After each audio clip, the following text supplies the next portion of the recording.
Pen urban bank ठेवीदारांचे पैसे 2012 पासून अडकलेत.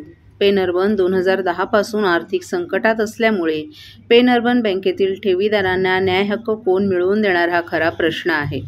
2012 पासून मुंबई उच्च न्यायालयात याचिका दाखल असताना रिझर्व्ह बँक परवाना रद्द करते, परंतु याचिका करणारे आणि सहकार खाते यांच्या अर्जावर मुंबई उच्च न्यायालय लिक्विडेशनवर स्टे आहे.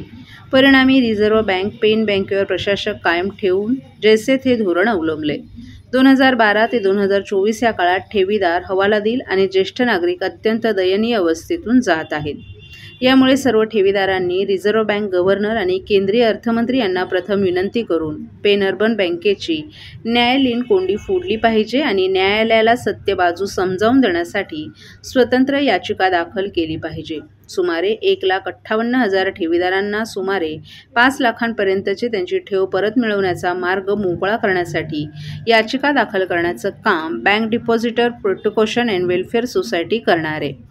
त्यामुळे पेन अर्बन बँकेतील 98.5% ठेवीदारांना 109% रक्कम परत मिळण्याची शक्यता असल्याची माहिती आज संस्थेचे सचिव विश्वास उटगी यांनी व्यक्त केली आहे. पण 5% वरच्यांनी काही पाप केलेलं नाहीये, त्यांना पण 100% मिळाले पाहिजेत. पण क्लॉज 17चा लढा किंवा क्लॉज 16चा लढा हा उच्च न्यायालयात आम्ही लढतोच आहोत. पण आता किमान 5 लाख रुपये स्टे उठवून त्यांना ताबडतोब मिळावे याकरता आमचा 13 तारखेला मुंबई हायकोर्टामध्ये एक रीट अर्ज दाखल होतोय. तो रीट अर्ज bank depositors protection and welfare society या आमच्या ठेवीदारांच्या संघटनेच्या वतीने दाखल करतो. आमचं म्हणणं असं आहे की DICC कायदा क्लॉज 17 ऑगस्ट 21 मध्ये जी सुधारणा झाली आहे तो पेन अर्बनच्या 1,58,000 लागू करा. त्याकरता मुंबई उच्च न्यायालयाने स्टे उठवावा, रिझर्व्ह बँक ऑफ इंडियाने हा स्टे उठवावा, 90 दिवसात पैसे मिळण्याची तजवीज करणारी नोटीस काढावी. याकरता थोडक्यात आम्ही अशा तऱ्हेने एक हस्तक्षेप करणारा अर्ज केलाय. ह्या घटना ज्या आहेत या 2020 पासून बँकिंग उद्योगामध्ये, विशेष करून सहकारी बँकिंग उद्योगामध्ये जे देशभरात घडतंय त्याची दखल रिझर्व्ह बँक ऑफ इंडिया, केंद्र सरकारने काही चांगल्या गोष्टी केल्या.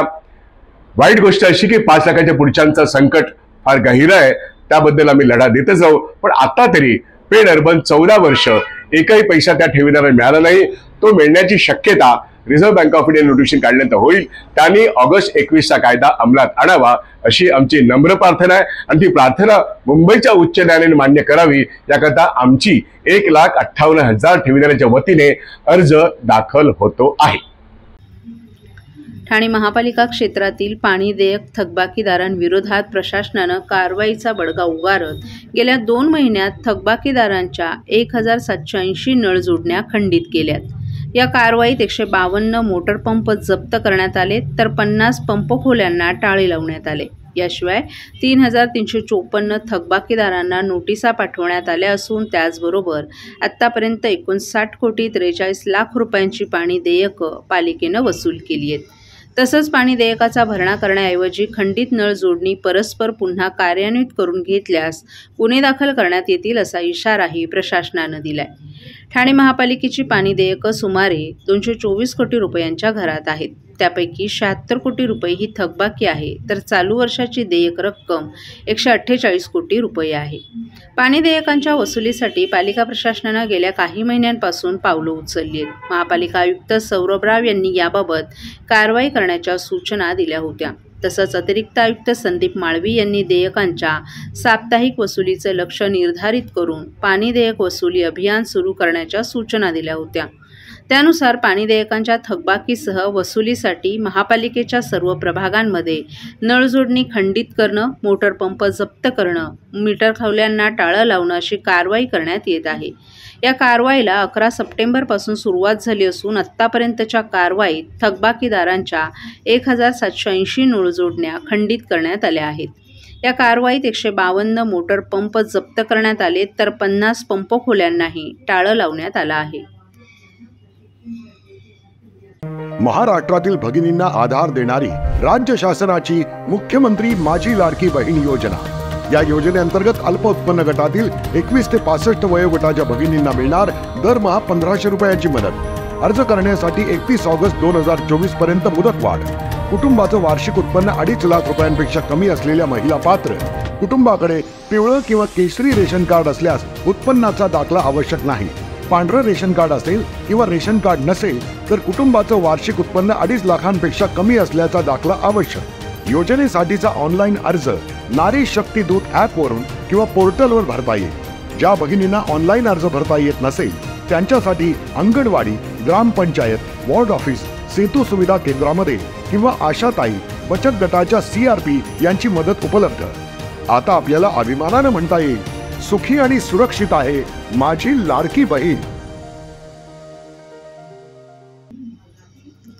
EVM मतदान यंत्रणेविरोधात राज्यात महाविकास आघाडीकडून आंदोलनास सुरुवात झाली आहे. ठाण्यातही धर्मराज्य पक्षानं विविध चौकात EVM विरोधात जनजागृती मोहीम हाती घेतली असून प्रतिकात्मक मतपेट्या चौकात ठेवल्या जात आहेत. या मतपेट्यांमध्ये EVM हटवण्यासाठी मतदान घेतलं जातंय. तसंच प्रजासत्ताक दिनी रात्री 9 वाजता 5 मिनिटं घरातील किंवा आस्थापनांचे दिवे बंद करून निषेध नोंदवण्याचं आवाहन धर्मराज्य पक्षाचे अध्यक्ष राजन राजे यांनी केले. EVM यंत्र हटवण्यासाठी राज्यभरात महाविकास आघाडीने विविध माध्यमातून आंदोलन सुरू केले.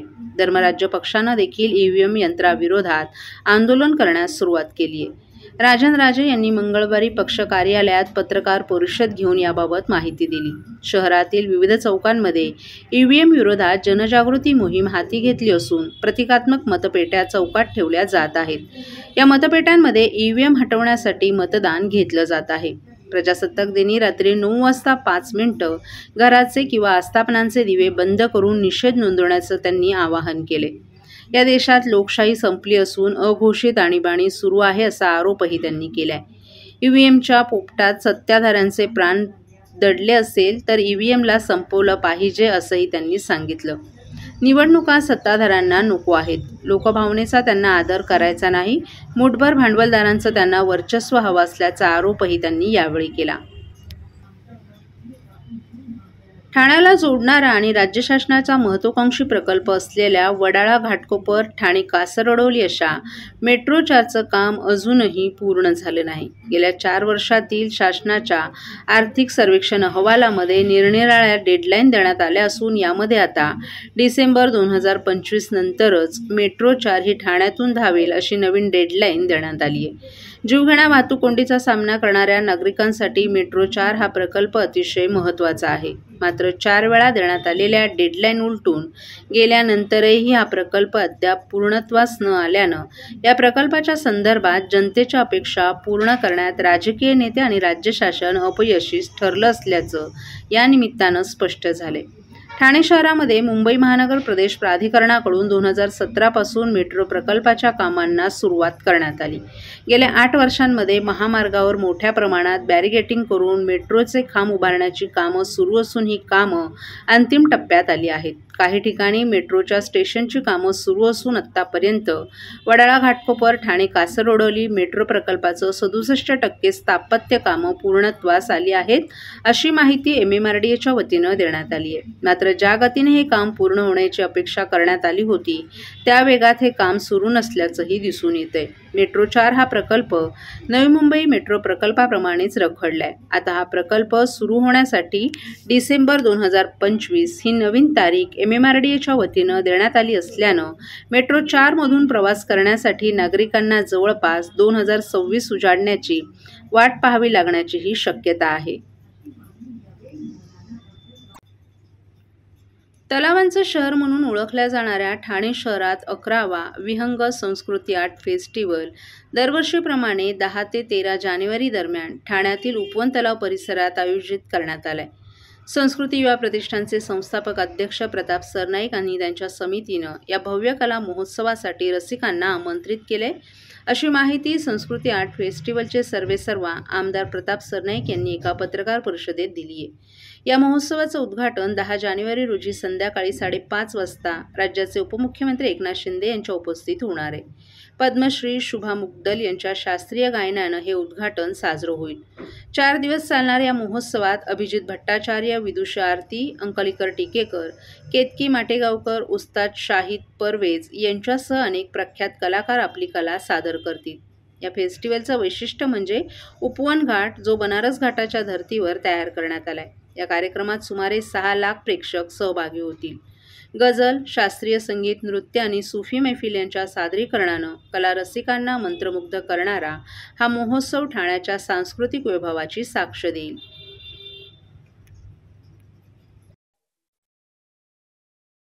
प्रताप सरनाईक फाउंडेशनच्या माध्यमातून या वर्षी सुद्धा संस्कृती आर्ट फेस्टिवल दिनांक 10, 11, 12 आणि 13 जानेवारी रोजी उपवनच्या अतिशय निसर्गरम्य परिसरामध्ये आम्ही साजरा करतोय.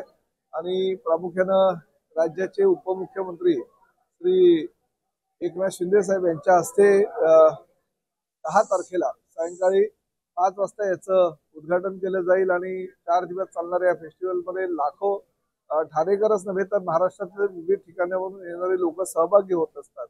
आणि अतिशय दिग्गज कलाकार आहे, पद्मश्री, पद्मविभूषण या कलावंतांबरोबर सकाळी 6 वाजल्यापासून तुम्हाला ती मैफिल रंगताना दिसणार आहे. प्रामुख्यानं 11, 12 आणि 13 रोजी सायंकाळी अभिजित भट्टाचार्य, त्याचबरोबर संजीव राठोड आणि विकास सिंग यांची अदाकारी सुद्धा मुख्य स्टेजवर होणार आहे.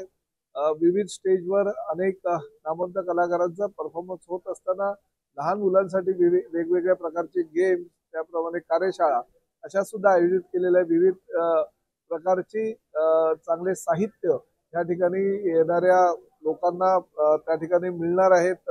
विकत घेणार आहे पेंटिंगचं आम्ही एक्झिबिशन त्या ठिकाणी ठेवणार आहोत. आणि दरवर्षी वेगवेगळं काहीतरी देण्याचा प्रयत्न आहे. प्रामुख्यानं आपल्या देशाला स्वातंत्र्य होऊन 75 वर्ष पूर्ण झाली आणि ह्या ठाण्यामध्ये देशातले विविध राज्यातली लोक ज्या गुण्यागोविंदानं राहतात ती एक थीम घेऊन आम्ही लोकांच्या पुढे यावर्षी आमचा फेस्टिवलचा जो आयोजन आहे तो सादर करीत आहोत. आणि आम्हाला निश्चित खात्री आहे की लाखो लोकांची गर्दीची दरवर्षी असते तशीच गर्दी ह्या वर्षी सुद्धा या फेस्टिवलला होणार आहे.